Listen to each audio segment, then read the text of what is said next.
Hello and welcome back to my channel. If you're new, welcome. Today we are talking about Zombie Son, another DC Danny Phantom crossover. And obviously in the name, Zombie Son, it's Jason. So it immediately, it's when he comes back to life, right? He's in like a catatonic state. Like he's not all there. Like he just busted out of his grave. So he's not doing too good. But he just busted out of his grave and he's like wandering around.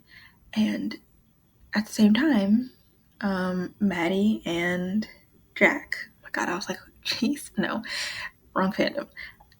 Jack and Maddie are looking for it because they picked up an active signature, and they're immediately rushing towards it. And then they find Jason. They're like, are we supposed to? They're like, it's coming from him. They're like, oh, this is good parent AU, right? Of them. So they took the reveal of Danny well.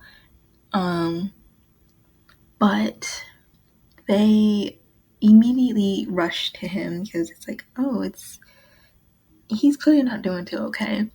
And Jason keeps repeating Bruce. He's very slurred, but he keeps repeating it over and over again. And at first they're like, is that your name? And then he calls Jack Bruce because vaguely kind of similar. It's like,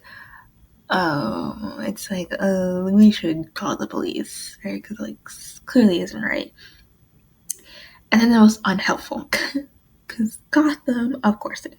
So they're unhelpful. And they're like, well, we could just throw him in juvie. He needs like a hospital. What are you talking about? And so they do take him to the hospital, and there isn't really much they can do either because, there's no reports of any missing kids or anything. And they're like, the best we could do is kind of like, it's like stuff him in a home with which is like, how is that helpful? How is that going to help him? And it's like, well, look, we're understaffed, underpaid, like, we're too busy for this. It's like, okay. So then they start like, well, what's one more kid? So they take him in. They ask Danny and Jazz first, but they do take him in. And Danny's like, well, I can, go to Far Frozen and get him checked out there. Ghost doctor. He'll be fine if he, especially just came back from the dead. And we flash forward. It's been 1 year since Jason, now named Jay Fenton, right? Because his memories were kind of coming back slowly. So Jay Fenton, right? But now we're flash forward a year since he's been with them, and a lot has happened. I think this is because this is where Danny has already become king now, so he's been with them for a lot of things, and he has his memory back, like all of it. He just hasn't told them yet because he doesn't really want to go back. He doesn't want to go back to Gotham. Definitely not with Joker there. He doesn't want anything to do with that because he still wakes up from nightmares of him, of his death and then him being killed. He still wakes up from nightmares of it. I mean, obviously at first you could never recognize it, but now that he has memories back, of course he could. So he's had his memories for a while now. He just never said anything because he didn't want to go back. And yeah, he really does. He doesn't want to leave, obviously, because he does love his new family. And Jack and Maddie, at this point, kind of know he's keeping something from them, but they're not gonna force it out of him. But they do know he's not telling them something. So when he gets home from school, this is when he does finally end up telling them everything. And obviously Jack and Maddie are like, well, let's call in a favor from Waller. Just let's have him dead. Okay, that's fine. And so it takes a couple of days or something, and we kind of go back to his Joker's found dead in his cell, and Jason's reading this on a paper, and he already knows, right? He already knows it was his parents as he's being called down for dinner. So he definitely knows his family avenged him. Like, he's not leaving them. He doesn't want to.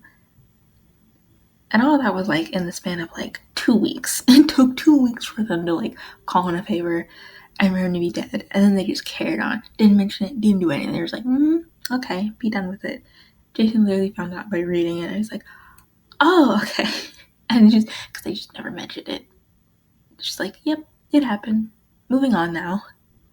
Of course, with Joker being, dead, it does draw Bruce's attention, and he can't for life and let it go. Even when Dick says, like, okay, you haven't slept in like 30 hours, like, the case will be tomorrow, just let it go for now, right? But he can't, especially since, Joker, he still has that image in his head of Jason's limp body, him calling out to him, like, he can't let this go. And then he kind of get like a facial recognition, and he connects it to Waller. So like, of course, he goes to her. She's immediately like, ugh, it's you. I just like how everybody like just knows like, oh, it's you, rich boy. Like, because they know it's Wayne. They don't give a shit though. They're just like, ugh, it's you. But they're immediate. He's like, why did you do it? Like, why'd you? At first she tries to feign innocence, but she's like, ugh, whatever then. And he's asking, it's like, why did you do it? It's like, it's a favor for no colleague, like, whatever. It's not like it means that, why does it matter? Like, he killed one of your Robins, so why do you care, right? And technically it wasn't really her who really shot him, right? So that leads him to another person, Alicia, who's the one who actually and she was more of like a direct connection to Jack and Maddie. And she kind of says the same thing. It's like, why do you care after what he did to your Robins? Like, why do you care so much after everything? Like, he sucks. To put it like he's a menace, like a continued menace. So like, why do you care so much? Like, if anything, you should be happy. Oh my god, kind of like what Dick said. Like, count your blessings. Like, he's gone now. Whatever. He's gone now. When he does end up leaving after, talking, Alicia does end up calling, Jack and Maddie to warn them. It's like, he's coming, right? Because, of course he would. And they're prepared. They knew this. They're like, okay, right, just the heads up. And obviously him discovering the Fenton that leads him to obviously look into them. And he finds, their 3 children. The youngest being Jay Fenton. And of course, they're like, Dick's even like kind of shocked looking at him. I was like, do you really think it's him? Like, not really believing it, because it's like, there's no way. And they look in, like, because why wouldn't he look into it? Because like, there's no such thing as coincidence. And looks at it, and Jay Fenton was adopted. They found him, and how the only thing he would say for a while was Bruce, right, when they found him. So there's no, immediately, like, there's no way, it's definitely him. And so, Dick asks us, like, what now? It's like, well, I'm going to Amity Park. It's like, oh, you know how that's gonna go, which is not about as much as, honestly, you can guess. Jason was prepared, kind of like, how the Fentons were. He was equally prepared for, like, him to come sooner rather than later. That doesn't mean he was ready for immediately to go down to the living room to see them arguing, right? Because he's, Bruce is standing there, he's demanding to see Jason, and they're like, there's no way we're letting you, see him. Doesn't matter, he ends up, going to the room. It's like, what are you doing here, right? Because he can't stand him. He's like, what are you doing here? And, Bruce immediately, like, takes a step towards him. Jason takes a step back. He's like, no, this isn't how it's going to work, right? Clear, established boundaries. He does not want it to be crossed. And they start going back and forth, like, about him letting Joker live, and him say, like, I can't kill. It's like, kill or won't. And it's like, how Bruce starts apologizing for, letting the Joker kill him. And Jason's like, I'm not upset about that. I forgive you for that. I just don't understand how you could let him still live after everything he's done. And not only that, you put another kid in the Robin costume, and it's like, ooh. So it's a whole lot of, like, they start going back and forth. And it's like, I just want my son back. It's like, I'm not your son. Oh my God. It's like, I'm not your son. Not anymore. It's like, I'm Fenton, right?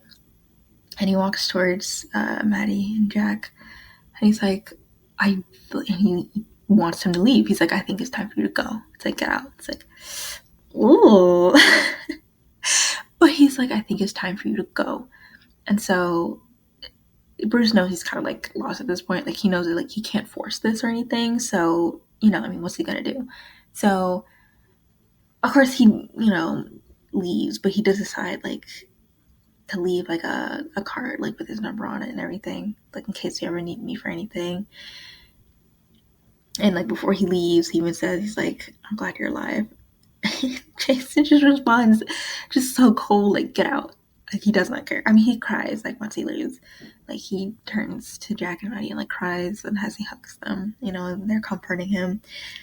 And he does take the card and he like crumples it up, but he sticks it in his pocket. It's like a clear kind of like he may or may not reach out in the future or something. So who knows? We'll never know because it's only a 2-shot. So it's only 2 chapters, so it's not, not that it's like incomplete. Like, that's it. That's the entire thing. So it's like open ended. I kind of wish it wasn't, because I'm like, there's so many things you can expand upon, but it's so good. I just, the idea of like does he really? Probably. I don't know. I was supposed to say for Dick, but then again, I remember like him, and because Dick was so wrapped up in like the fight between him and Bruce, it's not like I really ever spent much time with Jason, so never mind. I was about to say for him, but they didn't really have much of a relationship there. It's more like Dick regretting not having a relationship like with Jason. Like, he regrets it and not reaching out and making sure, like, because it's some, like, in plenty of fan fictions, like, oh my God, what's one? I should do a video on later, but it's one where he regrets it, and he wished he would have, like, before the whole thing of him dying, coming back together, and he kind of wish he explained to him that nothing was, nothing to do with him personally, wasn't his fault, and just like explain the situation, why Robin was so important. So, but they don't have a relationship, so it's only a 2-shot though. Anyway, highly recommend, and you should definitely go check out their other little drabbles they have on their Tumblr and also just on AO3. Anyway, thank you so much for watching. Until next time, bye!